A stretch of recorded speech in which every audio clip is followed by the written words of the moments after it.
শুভ দুপুর বন্ধুরা, কেমন আছো? আশা করি ভালোই আছো। চলো দুপুরের লাঞ্চ নিয়ে চলে এসেছি। লাঞ্চে কি বানিয়েছি তোমাদের সাথে শেয়ার করে দিই। ক্যামেরা ভালো আছেন।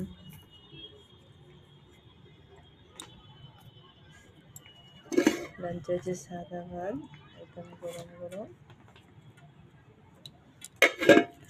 তার সাথে আছে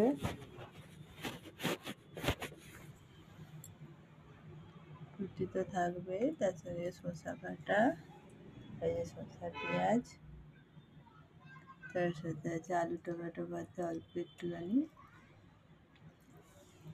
হচ্ছে ঝিঙ্গে বস্তু,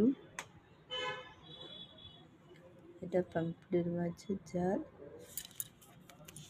পাম্পলেট মাছটা দেখো,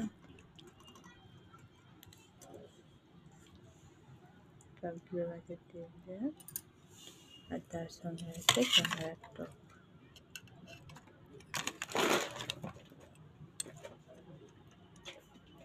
হচ্ছে আজকে দুপুরের লাঞ্চ।